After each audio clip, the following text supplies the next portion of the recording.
انسان چاہتا کچھ ہے اور ہوتا کچھ ہے. بہت سارے انسان کچھ چاہتے ہیں اور ہوتا کچھ ہے، جس کی وجہ سے انسان ٹینشن میں آ جاتا ہے.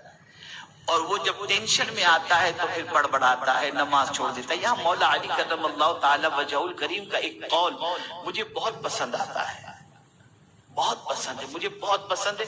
اور میں اکثر کبھی کوئی اس ٹاپک پر گفتگو کرتا ہوں تو سیدنا علی کرم اللہ تعالی وجہہ الکریم کا یہ قول ضرور میں پیش کرتا ہوں. ایک انسان پر جب ٹینشن آتی ہے، مصیبتیں آتی ہیں، پریشانیاں آتی ہیں، تو وہ انسان یہ سوچتا ہے کہ یہ میرے گناہ کی سزا ہے. چونکہ گنہگار تو ہر کوئی ہے، تو وہ یہ تصور کرتا ہے کہ گناہ کی سزا ہے. اور قرآن کی طرف سے اگر دیکھیں تو یہ بھی فرمایا گیا، جہاں یہ فرمایا گیا ما اصابک من مصیبت فبما کسبت ایدیکم، جو مصیبتیں تمہیں پہنچتی ہیں وہ تمہارے ہاتھوں کی کمائی ہے.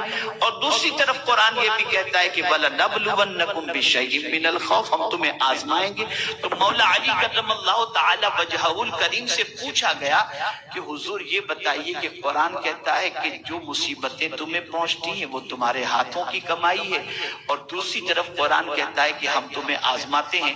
تو اگر ہم پر مصیبت آئے، ٹینشن آئے، اسٹریس آئے، تو ہم اسے کیسے ریئلائز کریں کہ یہ ٹینشن گناہ کی سزا کی وجہ سے ہے یا امتحان ہے؟ یہ ٹینشن گناہ کی وجہ سے ہے یا یہ ٹینشن اللہ کی طرف سے امتحان ہے؟ بڑی پیاری بات مولا علی نے فرمائی. ارشاد فرمایا جب تمہیں ٹینشن آئے اور خدا کا راستہ تم چھوڑ دو اور گناہ میں پڑ جاؤ تو یہ سزا ہے.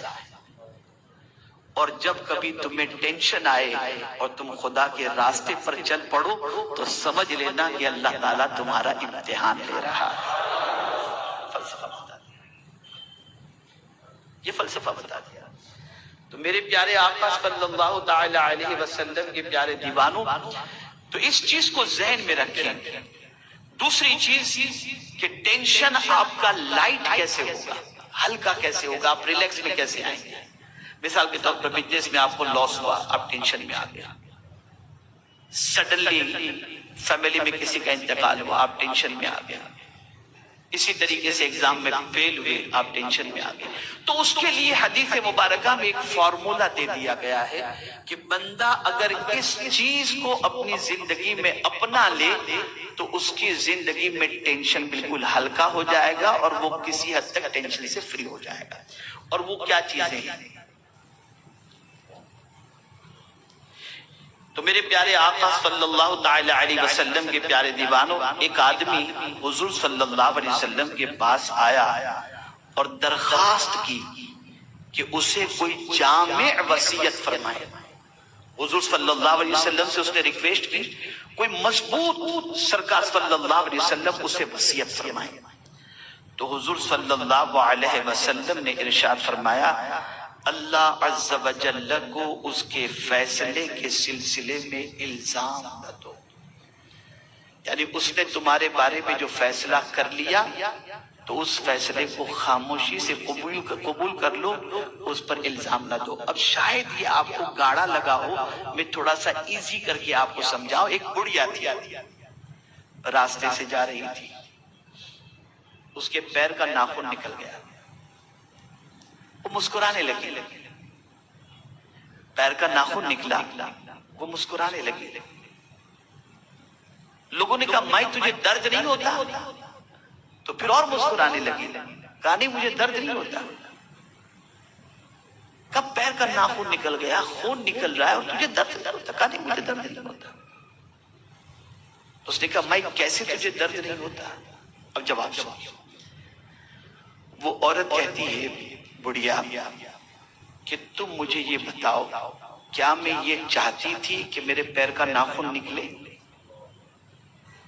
توجہ چاہوں گا. وہ عورت پوچھتی ہے کیا میں یہ چاہتی تھی کہ میرے پیر کا ناخن نکلے؟ اس نے کہا نہیں. تو کہا پھر کس کے چاہے سے نکلا؟ اس نے کہا اللہ کے چاہے سے. تو تو کہا میں مسکراتی اس لیے ہوں کہ میری چاہت سے بڑی میرے مولا کی چاہت ہے.